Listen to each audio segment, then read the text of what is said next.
बिस्मिल्लाहिर्रहमानिर्रहीम। स्टूडेंट्स, हम पढ़ रहे थे इलेक्ट्रोमैग्नेटिक वेव्स।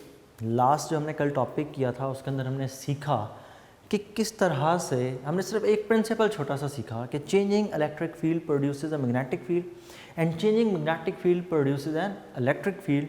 जब चार्ज रेस्ट पर था तो हमने ये सीखा इट इज़ इलेक्ट्रोस्टैटिक्स।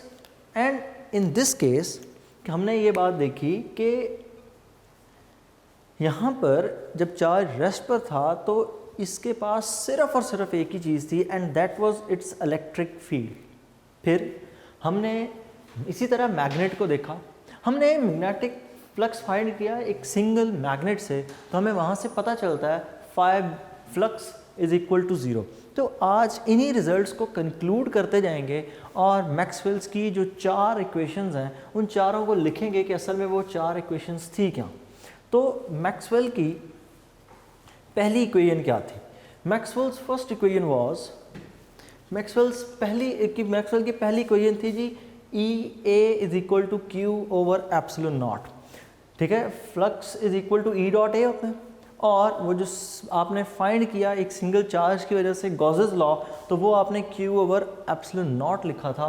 तो हम पहला फार्मूला जो मैक्सवेल जेम्स क्लार्क मैक्सवेल की इक्वेशंस, तो उनमें पहली इक्वेशन थी E dot A is equals to Q over epsilon not.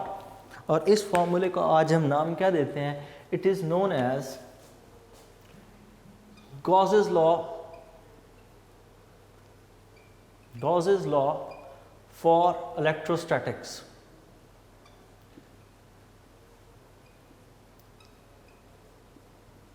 Gauss's law for electrostatics. दूसरा रिजल्ट ये था phi B is equal to 0, ये थी सेकंड इक्वेशन। और इसको हम एक्सपैंड करके लिखेंगे फाई बी किसके इक्वल होता है? Magnetic flux B dot A. तो इसको हम लिखेंगे B dot A is equal to 0। तो ये क्या चीज़ है? This is Gauss's law for magnetism. It is known as Gauss's law for magnetism. उसके बाद हमने क्या पढ़ा? इसके बाद हमने चार्ज को करवा दिया एक्सेलरेट। और जब चार्ज करता है एक्सेलरेट तो हमने कहा कि चार्ज जब एक्सेलरेट करेगा तो एक्सेलरेट करते वक्त जब वो मूव करेगा, यूनिफॉर्म वेलोसिटी से मूव करेगा, तो there will be a magnetic field around it. और इसमें जो इम्पॉर्टेंट रिजल्ट मैंने बार बार मेंशन किया था और वो ये था कि जो मैग्नेटिक फील्ड प्रोड्यूस होगा वो करंट के साथ 90 डिग्री का एंगल ड्रॉ करेगा। It means both the current and the magnetic field are perpendicular. You can simply say that electric field and magnetic field will be perpendicular. तो ये बात जहन में रखनी है। तो ये हमारा दूसरा हिस्सा था रिजल्ट का कि इलेक्ट्रिक फील्ड और मैग्नेटिक फील्ड आपस में परपेंडिकुलर होते हैं। नेक्स्ट तीसरे हिस्से पे चलते हैं। तीसरे हिस्से में हमने ये देखा था कि अगर हम चार्ज को एक्सेलरेट करवा दें, जब चार्ज एक्सेलरेट करता है तो चार्ज एक्सेलरेट करते वक्त चेंजिंग मैग्नेटिक फील्ड हो तो इलेक्ट्रिक फील्ड प्रोड्यूस हो जाता है, और अगर चेंजिंग मैग्नेटिक फील्ड हो तो इलेक्ट्रिक फील्ड प्रोड्यूस हो जाता है। चेंजिंग इलेक्ट्रिक फील्ड हो तो मैग्नेटिक फील्ड प्रोड्यूस हो जाएगा, चेंजिंग मैग्नेटिक फील्ड होगा तो इलेक्ट्रिक फील्ड प्रोड्यूस हो जाएगा। तो इस काम के लिए हमने क्या किया था? हमने फैराडेज लॉ का सहारा लिया। हमने कंडक्टर को मूव करवाया मैग्नेटिक फील्ड में, चार्जेस के पास वेलोसिटी उनको हमने एक्सेलरेट करवाया। जब हमने उनको एक्सेलरेट करवाया तो उनके अंदर क्या उसको वहाँ पर इस कंडक्टर में क्या प्रोड्यूस हुई? वहाँ पर EMF इंड्यूस हुई और मैग्नेटिक फ्लक्स चेंज हुआ विद रिस्पेक्ट टू टाइम। तो क्या प्रोड्यूस हुआ? इलेक्ट्रिक EMF ने क्या प्रोड्यूस किया? Current. And this current is equal to electric field. तो यहाँ से अगर मैं बात करूँ तो मैं यहाँ से इस इक्वेशन को थोड़ा सा मॉडिफाई कर लूँ, तो मॉडिफाई करके लिख सकते हैं कि ये जो माइनस साइन है पोटेंशियल ग्रेडियंट में, ये तो डायरेक्शन का, इसको हम बॉदर नहीं करते लेट से। तो यहाँ से जो EMF की वैल्यू वही पोटेंशियल डिफरेंस की वैल्यू होगी जो इस कंडक्टर के अंदर इंड्यूस होगा। तो इस डेल्टा आर को अगर हम इधर मल्टीप्लाई कर दें तो delta V is equal to E into R, और यहाँ पर इस ई को हम किससे रिप्लेस कर देंगे? वी से। ठीक है। तो ये डेल्टा आर उसी तरह, तो अब अगर हम इस इक्वेशन को वहाँ पर लिखें तो जेम्स क्लार्क मैक्सवेल की थर्ड इक्वेशन थी, यहाँ पर delta phi over delta T right side पे बिल्कुल उसी तरह, delta phi over delta T concept जेन में रखने के लिए इसके साथ बी लिख लें। मैग्नेटिक फील्ड चेंज हो रहा है, it will produce E into delta R, तो E इंटू डेल्टा आर। अगर हम इस कंडक्टर की लेंथ को कैपिटल L से लिख लें तो इसको हम कह सकते हैं E इंटू डेल्टा L। तो ये तीसरी इक्वेशन, और ये क्या शो कर रही है, changing magnetic field with respect to time will produce an electric field. और जेम्स क्लार्क मैक्सवेल की चौथी और आखिरी इक्वेशन वो हमने कैसे कैलकुलेट की थी, वो हमने फाइंड की थी कि हमने एक वायर में से करंट पास किया, उसे कैपेसिटर के साथ हमने जोड़ा हुआ है। कैपेसिटर के अंदर करंट हमें पता है फ्लो नहीं करता, लेकिन जब हम उसे करंट प्रोवाइड करेंगे तो चार्ज स्टोर होना शुरू होगा। सो चेंजिंग इलेक्ट्रिक फील्ड हमने फाइंड कर लिया मैग्नेटिक फील्ड को। तो ये थी जेम्स क्लार्क मैक्सवेल की चौथी इक्वेशन जो हमने कल प्रूफ की थी। तो इसको भी यहाँ पर हम रीराइट कर लेते हैं। तो वो फोर्थ इक्वेशन है B dot delta L is equal to mu naught I plus mu naught epsilon naught, मैं पहले एप्सिलॉन नॉट लिख रहा हूँ, delta phi over E over delta T। तो यहाँ से देख लें मैग्नेटिक फील्ड चेंज हुआ, क्या प्रोड्यूस हो रहा है, electric field. Electric field change हो रहा है और क्या प्रोड्यूस कर रहा है, मैग्नेटिक फील्ड। मतलब changing electric field will produce a magnetic field and a changing magnetic field will produce an electric field. तो कोई अगर आपसे ये पूछे क्वेश्चन में what is the principle for the production of electromagnetic waves, तो उसके लिए आप लोग रिप्लाई क्या करेंगे कि इलेक्ट्रोमैग्नेटिक वेव्स की प्रोडक्शन के लिए जो फिनोमेनन हम यूज़ करते हैं वो है this equation, these two equations. इन दो इक्वेशंस को हम यूज़ करते हैं। वो प्रिंसिपल क्या है, the changing magnetic field will produce an electric field while changing electric field will produce a magnetic field. So अब हमने करना क्या है, हमने सिर्फ और सिर्फ इलेक्ट्रिक फील्ड को चेंज करना है मुसलसल। तो हम उस काम के लिए क्या करेंगे, हम एक चार्ज को एक्सेलरेट करवा देंगे। हमारे पास सपोज एक यूनिट पॉजिटिव चार्ज है और इस यूनिट पॉजिटिव चार्ज को हम क्या करेंगे, हम इस चार्ज को एक्सेलरेट करवाएंगे। मतलब इस चार्ज को हम अपवर्ड मूव करवाएंगे, इस चार्ज को हम मूव करवाएंगे डाउनवर्ड। ठीक है, कि इस आप यूँ समझ लें कि मेरे हाथ में एक कंडक्टर है, उसको मैं अगर वाइब्रेट भी करवाऊँ तो वो चार्ज एक्सेलरेट कर रहा है। कैसे एक्सेलरेट कर रहा है, हमने लास्ट ईयर वाइब्रेशन के बारे में पढ़ा था। हमने पढ़ा था कि एक सिंपल पेंडुलम के अंदर जब आप इसको वाइब्रेशन पे लगाते हैं तो जब ये स्टार्ट करता है वाइब्रेटिंग तो मीन से एक्सट्रीम, एक्सट्रीम से मीन, इस दौरान एक्सेलरेशन प्रोड्यूस होगा and this acceleration is directly proportional to the displacement from the mean position. A is directly proportional to minus x, where this minus sign indicates its direction that it is directed towards mean position. बहरहाल हमने इस charge को accelerate करवाया। इस charge के accelerate करने से क्या होगा, एक मैग्नेटिक फील्ड प्रोड्यूस होगा और कांस्टेंट तो नहीं होगा क्योंकि चार्ज एक्सेलरेट कर रहा है, तो एक changing magnetic electric field produce होगा। अब अगर वो चेंजिंग इलेक्ट्रिक फील्ड हम ड्रॉ करें तो ये चार्ज अपवर्ड जा रहा है, डाउनवर्ड जा रहा है, तो एक changing electric field let's say कुछ इस तरह प्रोड्यूस हो जाता है। तो साथ ही साथ ये चेंजिंग इलेक्ट्रिक फील्ड प्रोड्यूस करेगा एक मैग्नेटिक फील्ड को, बिकॉज ये चेंजिंग इलेक्ट्रिक फील्ड है। और इसके साथ मैं लिख देता हूँ, ये जो ब्लैक में मैंने ये क्या चीज़ है, that is changing electric field. तो ये क्या प्रोड्यूस करेगा, it will produce a changing magnetic field. तो यहाँ पर डायग्राम थोड़ी सी मुश्किल है बनानी, but I will try my best as I can. तो यहाँ पर अगर चेंजिंग मैग्नेटिक फील्ड में अगर यहाँ पर ड्रॉ करूँ तो ये यहाँ पर कुछ यूँ हम ड्रॉ कर सकते हैं कि यहाँ पर ये बन रहा है मैग्नेटिक फील्ड। ठीक है, जहाँ पर चेंजिंग इलेक्ट्रिक फील्ड और साथ उसके साथ क्या प्रोड्यूस होगा, there will be a magnetic field. और यहाँ पर एक बात जहन में रखनी है आप लोगों ने, और वो ये कि इस डायग्राम के ऊपर को ड्रॉ करना इतना आसान नहीं है कि आप यहाँ पर डबल प्लेन शो करें। बहरहाल मैं पूरी अपनी कोशिश कर रहा हूँ कि आपको ड्रॉ करके दें। अब यहाँ पर दो फील्ड हो गए, एक मैंने रेड कलर में ड्रॉ किया, एक मैंने ड्रॉ कर रखा है ब्लैक कलर में। जो रेड कलर में है दैट इज़ मैग्नेटिक फील्ड, और ये जो ब्लैक में मैंने ड्रॉ किया that is magnetic field. Black में इलेक्ट्रिक फील्ड है और रेड में मैग्नेटिक फील्ड है, और ये दोनों एक दूसरे के ऊपर बोथ आर म्यूचुअली परपेंडिकुलर, ये दोनों एक दूसरे के साथ परपेंडिकुलर है। परपेंडिकुलर शो करने के लिए मेरे पास एक ट्रिक है, और वो यूं कि आप यहाँ से यूं लाइंस ड्रॉ कर लें, और यहाँ से हम इनको शो कर देते हैं कि ये आपस में परपेंडिकुलर है, लाइक दिस। और यहाँ से अब ये तकरीबन एक क्लियर पिक्चर है आपके पास कि both electric and magnetic fields are perpendicular to each other and so on, कि इलेक्ट्रिक और मैग्नेटिक फील्ड यूं है कि ये इलेक्ट्रिक फील्ड है और इसके ऊपर यूं दूसरी तरफ मैग्नेटिक फील्ड है, तो बोथ आर म्यूचुअली परपेंडिकुलर। और ये म्यूचुअली परपेंडिकुलर का कॉन्सेप्ट हमारे पास कहाँ से आया था, तो मैंने वहाँ लास्ट लेक्चर में आपको बताया था कि जब किसी वायर में से करंट पास करता है तो इस वायर के इर्द गिर्द मैग्नेटिक फील्ड प्रोड्यूस होता है, और ये मैग्नेटिक फील्ड परपेंडिकुलर होगा इलेक्ट्रिक फील्ड के। मैग्नेटिक फील्ड एक्स एक्सिस पर, जबकि इलेक्ट्रिक फील्ड वाई एक्सिस पर है, करंट वाई एक्सिस पर है। सो अ चेंजिंग मैग्नेटिक फील्ड ने क्या प्रोड्यूस कर दिया, एक इलेक्ट्रिक फील्ड।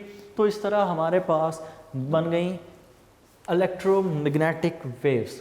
अब यही इलेक्ट्रोमैग्नेटिक वेव्स जब हम इनको मज़ीद आगे लेकर चलते हैं तो इनमें भी हमें इनकी फ्रीक्वेंसी और वेवलेंथ की बेसिस के ऊपर इनमें भी हमें टाइप्स नज़र आती हैं। तो इन टाइप्स के अंदर जो सबसे पहली टाइप है वो टाइप है जी रेडियो वेव्स। रेडियो वेव्स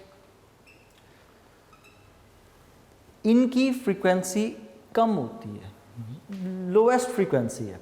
फिर इनसे आगे चलें तो रेडियो वेव्स के बाद दूसरी जो वेव्स आती हैं these are microwaves. Microwaves next, इससे मज़ीद आगे चलें तो हमारे पास वेव्स आती हैं these are called infrared waves. अब इन सब में सिर्फ और सिर्फ फ़र्क किस चीज़ का है, और किसी चीज़ का फ़र्क नहीं है, सिर्फ और सिर्फ यहाँ पर फ्रीक्वेंसी का फ़र्क है। फ्रीक्वेंसी चेंज होगी तो वेवलेंथ भी ऑटोमेटिकली चेंज हो जाएगी। स्पीड, इन सब जितनी भी हमारे पास इलेक्ट्रोमैग्नेटिक वेव्स होती हैं इन सब की स्पीड जो होती है, इन सब की स्पीड होती है c = 3 × 10⁻⁸ मीटर पर second equal to the speed of light. और स्पीड ऑफ लाइट के इक्वल क्यों, क्योंकि स्पीड लाइट भी तो इलेक्ट्रोमैग्नेटिक वेव ही है। सो इस फॉर्मूले को, इस वैल्यू को डिराइव करने के लिए मैक्सवेल ने एक इक्वेशन बनाई थी दैट इज़ 1/√ऑफ ε0 एंड μ0। ठीक है, ये फॉर्मूला भी आपकी बुक में नहीं है, बहरहाल इसमें अगर आप वैल्यूज़ पुट करें ε0 की और μ0 की, इन दोनों को सॉल्व करें तो आपके पास रिजल्ट्स आ जाते हैं। खैर नेक्स्ट इंफ्रारेड के बाद जो नेक्स्ट आपके पास वेव है they are known as visible region. ठीक है, ये वो पोर्शन है जो हमें नज़र आता है। ठीक है, यही वो पोर्शन है जो हमें नज़र आता है, इसके अलावा हमें कोई भी पोर्शन नज़र नहीं आता इनमें से। नेक्स्ट यहाँ से आगे चलें तो इसके बाद जो नेक्स्ट पोर्शन है they are known as ultraviolet UV region, और लास्ट पे जो वेव्स हैं they are known as gamma rays. ठीक है, तो ये हैं इलेक्ट्रोमैग्नेटिक वेव्स की कुछ types. Number 1 is radio waves. Radio waves की फ्रीक्वेंसी मिनिमम, रेडियो वेव्स की फ्रीक्वेंसी मिनिमम, जबकि गैमा रेज की फ्रीक्वेंसी मैक्सिमम। नेक्स्ट चीज, इनकी वेवलेंथ बहुत ज़्यादा, इनकी वेवलेंथ मिनिमम। एनर्जी, एनर्जी के लिए हमने पढ़ा था E = hf।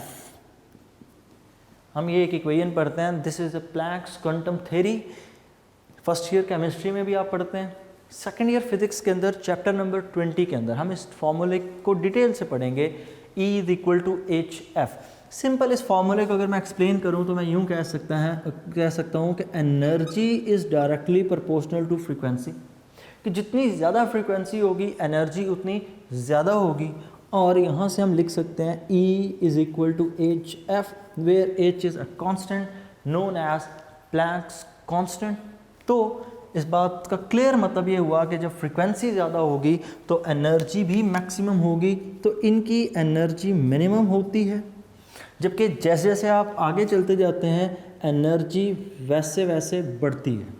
तो यहाँ पर आप लिख लें कि इस डायरेक्शन के अंदर फ्रीक्वेंसी इंक्रीज़ कर रही है, इस डायरेक्शन के अंदर जो वेवलेंथ है लैम्डा वो डिक्रीज़ कर रहा है, और जैसे जैसे हम इसमें आगे की तरफ मूव करेंगे यहाँ पर जो एनर्जी है that is getting increased. So अब आ जाते हैं इनके थोड़े बहुत यूजेस पे। रेडियो वेव्स एंड माइक्रोवेव्स, ये यूज़ हम करते हैं कम्युनिकेशन में। आपके सेल फोन्स के signal, these are radio waves, ठीक है। उसके बाद हमारे टीवी चैनल्स, वो सारे के सारे रेडियो वेव्स। माइक्रोवेव्स, जो सैटेलाइट्स के दरमियान में कम्युनिकेशन है माइक्रोवेव्स पर होती है या रेडियो वेव्स पर होती है। तो इन दोनों को हम यूज़ करते हैं for the sake of communication. और इन्हीं को क्यों करते हैं? Because they have less frequency, they have laser energy. तो ये हमारे इर्द गिर्द मौजूद भी हों तो इनका हमारी बॉडी पर जो इम्पैक्ट होता है वो बहुत कम होता है। नेक्स्ट चलें इंफ्रारेड। इंफ्रारेड को हम यूज़ करते हैं अपने टीवी रिमोट्स, एसी रिमोट्स के अंदर। उनके आगे एक बल्ब लगा होता है छोटा सा, मेरे पास इस वक्त अवेलेबल नहीं था, नहीं तो मैं आपको शो कर देता।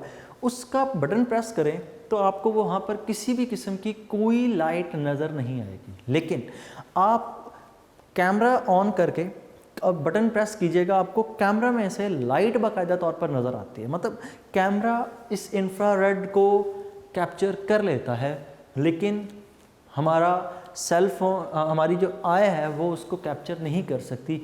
तो इंफ्रारेड यूज़ होती है डेली कम्युनिकेशन। जो रिमोट कंट्रोल्स होते हैं, specially your AC television remote, उसके आगे एक छोटा सा बल्ब सा लगा होता है। इन अ सेंस अगर आप उसको बटन को प्रेस करें तो उसको देखें भी सही तो आपको किसी किस्म का कोई लाइट नज़र या कुछ भी नज़र नहीं आता।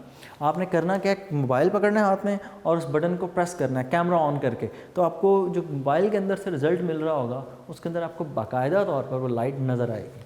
तो next visible region. Visible region तो वो पोर्शन है जो हमें नज़र आता है, ठीक है। हमारी आँख जिन कलर्स को देख सकती है, ये सीरीज़ जो विबगॉर है, रेड से लेकर वायलेट तक, इनको हम देख सकते हैं। इनकी जो फ्रीक्वेंसी रेंज है दैट इज़ जो इनकी वेवलेंथ रेंज है that is about 400 nanometre to 700 nanometre.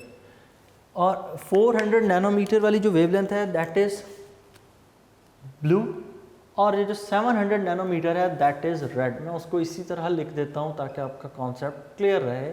700 nanometre, तो हम इस रेंज के अंदर देख सकते हैं, इस रेंज के बाहर नहीं। Next ultra violet and last one is ultra violet use होती हैं। अल्ट्रा वायलेट रेडिएशन, सन से आने वाली बहुत ज़्यादा रेज अल्ट्रा वायलेट है, आपको पता है, और जिनको हमारी ओजोन लेयर जो है उनको रिपेल करती है। Last one are gamma radiations. Gamma radiations nucleus में से एमिट होती हैं। जब न्यूक्लियस, आपको पता है, जब न्यूक्लियस के अंदर से रेडियो एक्टिविटी का प्रोसेस होता है तो 3 तरह की, alpha beta and gamma. Alpha beta rays नहीं है, sorry alpha beta electromagnetic waves नहीं है। क्यों? अल्फ़ा पार्टिकल है, बीटा भी पार्टिकल है, जबकि गैमा यहाँ पर फोटोन एनर्जी की फॉर्म में निकलता है, वो वेव है। और यहाँ पर बीच में एक एक्सरे भी है।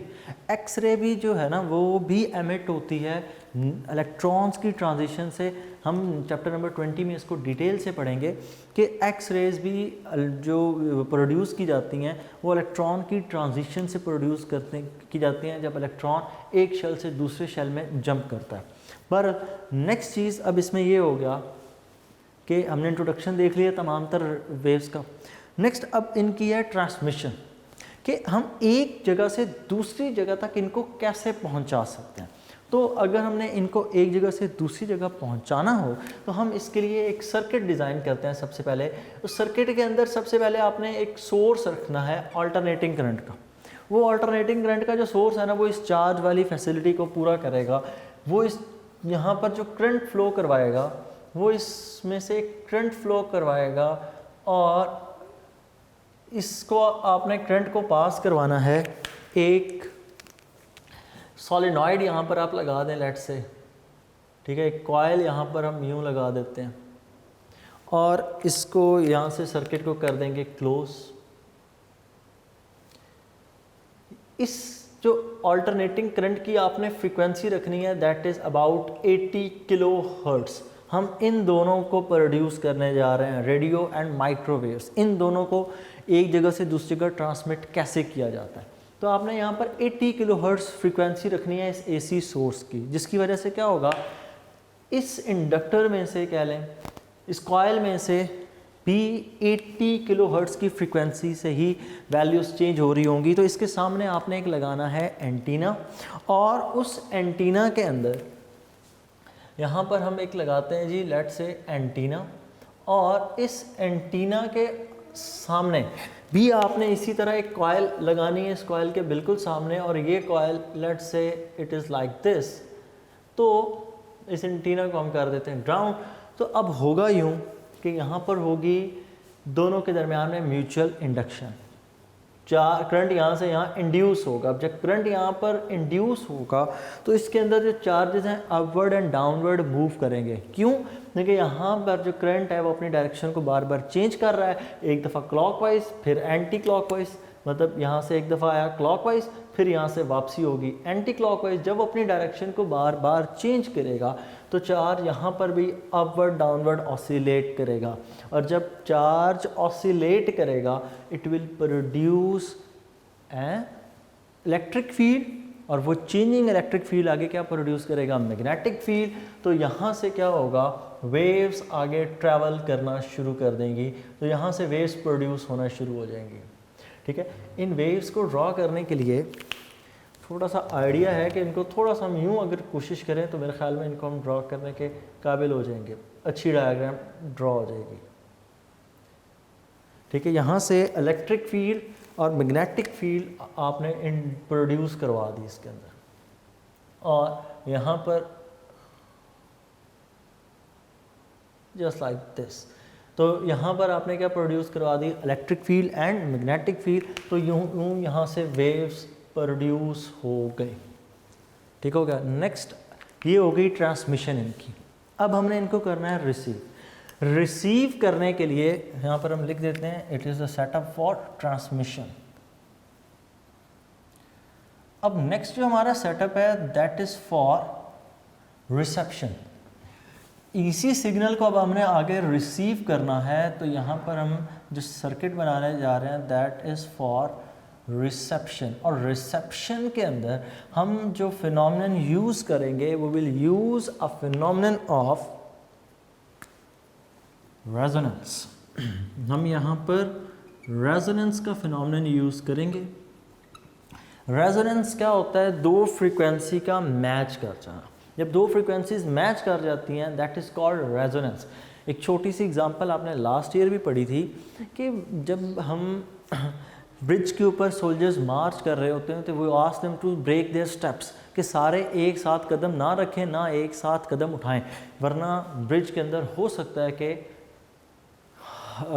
हाई फ्रिक्वेंसी की वेव्स प्रोड्यूस हों जिसकी वजह से ब्रिज कोलैप्स कर सकता है। तो हम उसके लिए क्या करते हैं, उनको सोल्जर्स को ये ऑर्डर्स दिए जाते हैं टू ब्रेक देयर स्टेप्स, कि ये ना हो कि ब्रिज वायलेंटली वाइब्रेट करने लग जाए। इसी तरह माइक्रोवेव ओवन की आपने एग्जांपल पढ़ी, वहाँ पर आपने पढ़ा कि 2450 की फ्रीक्वेंसी सेट की जाती है। वो क्यों सेट की जाती है, बिकॉज वाटर के मॉलिक्यूल इतनी फ्रीक्वेंसी पे वाइब्रेट करते हैं, और फूड कोई भी हो उसके अंदर वाटर मॉलिक्यूल्स होते हैं, तो हम फ्रीक्वेंसी को मैच करते हैं and there happens a phenomenon of resonance. तो हम यहाँ पर भी क्या करेंगे, हम रेजोनेंस का फिनोमेनन यूज़ करेंगे। और रेजोनेंस का फिनोमेनन यूज़ अगर हम करने जा रहे हैं तो हम जो सर्किट ड्रॉ करेंगे वो सर्किट भी कौन सा होगा, that will be a series resonance circuit. इसके अंदर एक इंडक्टर और दूसरे एंड पर हम यहाँ पर यूज़ करेंगे एक कैपेसिटर। लेकिन ये जो कैपेसिटर होगा इसके ऊपर एक एरो लगा होगा, वो एरो हम सिंबॉलिकली लगाते हैं। इस एरो का यहाँ पर मतलब ये है कि इसकी कैपेसिटेंस वेरिएबल है। जिस तरह वो रजिस्टर बनाते थे ऊपर एरो लगा देते थे, वो वेरिएबल रजिस्टर हो जाता था। तो इसी तरह इसके ऊपर जब हमने एरो लगाया तो हमने इसे क्या कह दिया, ये वेरिएबल कैपेसिटर है। सो इसको हम यहाँ से कर दें सर्किट को कंप्लीट। सो सर्किट हो गया, अब एक मुकम्मल हो गया। तो अब इस सर्किट के अंदर सीरीज रेजोनेंस हो गई। हमने यहाँ पर एक फ्रीक्वेंसी सेट करनी है। अगर हमने यहाँ पर 80 किलो हर्ट्स रखा था तो वहाँ पर भी रिसेप्शन के लिए कितना होना चाहिए, 80 किलो हर्ट्स ही होना चाहिए। तो वो फ्रीक्वेंसी हम कैसे सेट कर सकते हैं, उस फ्रीक्वेंसी को हम सेट करने के लिए f is equal to 1/2 pi square root L C, series resonance circuit का फॉर्मूला यूज़ करके वैल्यूज़ को पुट करके तो हम वहाँ पर फ्रीक्वेंसी को एडजस्ट कर लेते हैं। और यहाँ पर हम लगाते हैं एक एंटीना। तो जब आप इस सर्किट के अंदर फ्रीक्वेंसी को सेट करेंगे, जब हम इस सर्किट के अंदर फ्रीक्वेंसी को सेट करेंगे तो ये सर्किट सिर्फ उसी फ्रीक्वेंसी को कैच करेगा जिसके साथ रेजोनेंस होगी। अगर आपने सपोज, इस बात का मतलब ये है कि अगर आप सुनना चाह रहे हैं लेट्स से FM 100, तो आपने अपने रेडियो सेट की फ्रीक्वेंसी कितनी रखनी है, हमने अपने रेडियो सेट की फ्रीक्वेंसी 100 ही रखनी है। अब हम उसको 100 रखेंगे तभी हमें वही फ्रीक्वेंसी रिसीव होगी, क्योंकि ये फ्रीक्वेंसी और इस सर्किट की फ्रीक्वेंसी आपस में मैच करेगी। आपने देखा होगा कि रेडियो के ऊपर एक नॉब लगी होती है और उसको हम रोटेट करते हैं। उस नॉब को रोटेट करने का मतलब क्या है, उस नॉब को रोटेट करने का मतलब ये है कि आप इस कैपेसिटेंस की वैल्यू चेंज कर रहे हैं, जिसकी वजह से आप फ्रीक्वेंसी चेंज करने के काबिल हो गए। और जब फ्रीक्वेंसी चेंज होगी तो वो जिसके साथ मैच करेगी वही फ्रीक्वेंसी का जो सिग्नल है वो कैच होना शुरू हो जाएगा रेजोनेंस की मदद से। तो माइक्रोवेव्स और रेडियो वेव्स को हम इस मेथड के ज़रिए से हम इनको कैच करते हैं और इनकी ट्रांसमिशन और रिसेप्शन होती है इंफ्रारेड, विजिबल, अल्ट्रावायलेट। अब नेक्स्ट जो पोर्शन है उसके अंदर आ जाए एक्सरेज, इंफ्रारेड या अल्ट्रावायलेट। ये जो एक्सरेज हैं ये दोनों, और ये प्रोड्यूस की जाती हैं जब इलेक्ट्रॉन एक शेल से दूसरे शेल में जंप करता है। अब देखें यहाँ पर सिचुएशन यूँ है कि हमारे पास एक हाई एनर्जी लेवल है, एक लो एनर्जी लेवल है। हाई एनर्जी लेवल से मुराद ये कह लें कि let's suppose it's third shell, low energy level से मुराद कोई दूसरा या पहला शेल कह लें। पर आपने बोहर मॉडल ऑफ एटम में ये बात पढ़ी है कि इलेक्ट्रॉन दो शेल्स के दरमियान में एग्जिस्ट नहीं कर सकता। तो यहाँ पर एक इलेक्ट्रॉन पहले एग्जिस्ट कर रहा है, ये यहाँ से जंप करता है लोअर एनर्जी लेवल में, तो हाई से लो में आते वक्त एनर्जी रिलीज़ करेगा।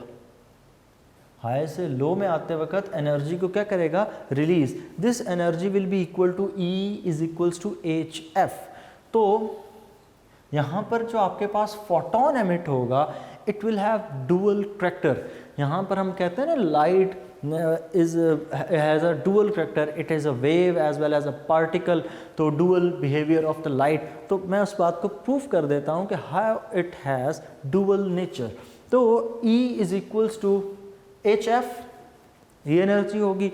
और एनर्जी का दूसरा formula E is equals to mc², where c is the speed of light. तो अगर हम इन दोनों इक्वेशंस को कंपेयर करें, so we can say that mc² is equals to HF। mass into speed of light is equal to HF over c. mass into velocity, it is equal to momentum. mass into velocity, because c क्या चीज़ है, speed of light, v is equal to c। तो momentum mc, mass into speed of light, momentum of the light, और momentum is equal to h f over c, 1 over lambda के equal होता है। कैसे, हमने पढ़ रखी है ये बात, हमने पढ़ा था फॉर्मूला एक, v is equals to f lambda, v is equals to f lambda। और यहाँ से अगर हम लिखें v over lambda is equal to f F/V is equal to 1/λ। तो अगर हम इस चीज़ को वहाँ पर यूज़ करें F/c स्पीड ऑफ लाइट, तो लैम्डा, तो ये हो जाएगा formula P is equal to h/λ। At a time एक पार्टिकल, एक चीज़ के पास वेवलेंथ भी है और मोमेंटम भी है। इस बात का मतलब क्या हुआ? It has dual character, it is a wave because it has wave length, it is a particle because it has a momentum. Momentum क्या मतलब? मोमेंटम होने का मुराद ये है, मोमेंटम कब होता है बॉडी के पास? When it has mass as well as velocity. तो मास किस चीज़ का होता है? मैटर का होता है। तो it is known as dual nature of the light, और उसके लिए इक्वेशन है P is equal to h/λ या mc is equal to h/λ। दोनों बातों का मतलब एक ही है कि एक ही वक्त में वेव करेक्टर भी है और दूसरे ही लम्हे यहाँ पर पार्टिकल नेचर भी है। सो नेक्स्ट अब हम इसमें पढ़ेंगे जी मॉड्यूलेशन। और मॉड्यूलेशन में दो तरह की मॉड्यूलेशन हैं, एक एम्पलीट्यूड और एक फ्रीक्वेंसी।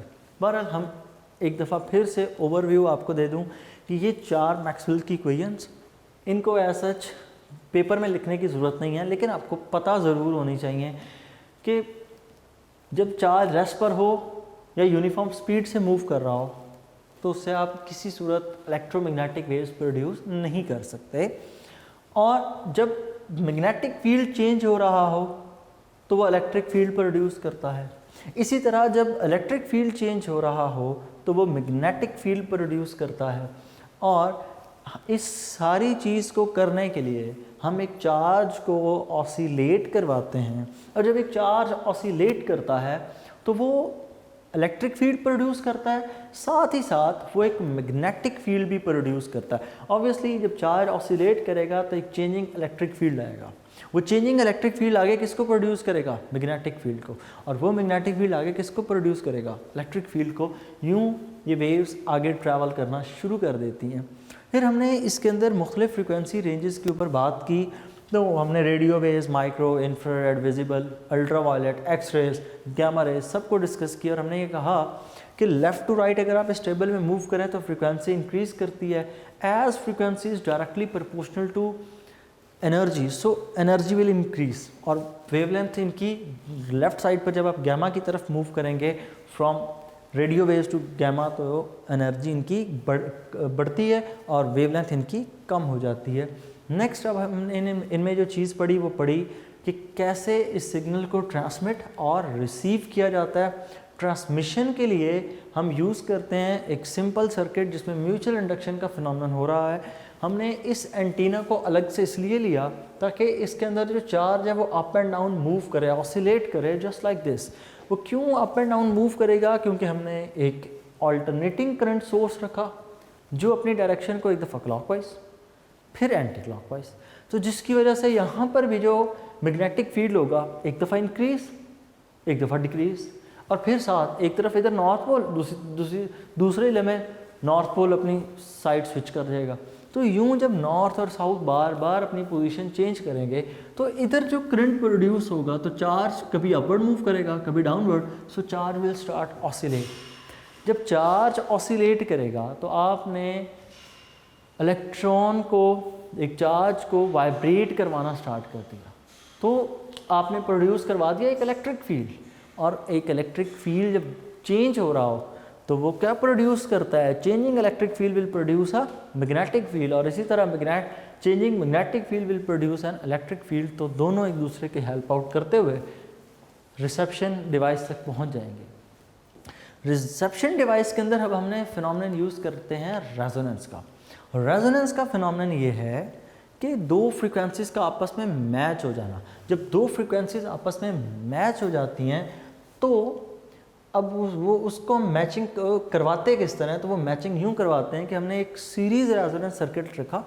इस सीरीज़ रेजोनेंस सर्किट के अंदर आप यूँ कंसिडर करें कि इस कैपेसिटर के पास चार्ज है, तो ये चार्ज यहाँ से इसको प्रोवाइड करेगा, ये मैग्नेटिक फील्ड इंड्यूस करेगा, और फिर इसमें ईएमएफ इंड्यूस होगी तो वो वापस चार्ज स्टोर कर देगा। मतलब एक दफ़ा कैपेसिटर इंडक्टर को मैग्नेटाइज करेगा, फिर जो मैग्नेट है वो खुद को वो जो इंडक्टर है वो खुद को डीमैग्नेटाइज करेगा और कैपेसिटर को चार्ज कर देगा। मतलब दोनों एक दूसरे को हेल्प आउट करते रहेंगे। एक दफ़ा हम यूँ कह लें कि ये डी इलेक्ट्रीफाई होगा और ये मैग्नेटाइज होगा, फिर ये डीमैग्नेटाइज होगा और कैपेसिटर इलेक्ट्रीफाई होगा। तो इस तरह सर्किट के अंदर एक ऑसिलेटिंग करंट आ जाएगा आपके पास, और उसकी जो फ्रीक्वेंसी होगी उसको हम किससे सेट करते हैं, F=1/2π/LC से, और इस सिग्नल को फिर हम रिसीव करते हैं बाय मीन्स ऑफ रेजोनेंस, दो फ्रीक्वेंसीज को आपस में मैच करवाना। तो यूँ दो फ्रीक्वेंसीज आपस में मैच करती हैं जिसके नतीजे में हमें रिसीव होती हैं। और ये फिनोमेनन हम किसके लिए यूज़ करते हैं, रेडियो वेव्स एंड माइक्रोवेव्स। बाकी जो एक्सरेज वगैरह हैं उनको हम किस तरह से डील करते हैं, वो सारी की सारी एटम्स के अंदर होती हैं। और एटॉमिक लेवल के ऊपर जब इलेक्ट्रॉन एक शेल से दूसरे शेल में जंप करता है तो एनर्जी रिलीज़ होती है, और एनर्जी के रिलीज़ होने से दूसरी जो टाइप ऑफ इलेक्ट्रोमैग्नेटिक वेव्स हैं वो प्रोड्यूस होती हैं। होप्स हो कि ये टॉपिक आपको क्लियर होगा। नेक्स्ट इसमें हम डिस्कस करेंगे मॉड्यूलेशन। अल्लाह हाफिज़।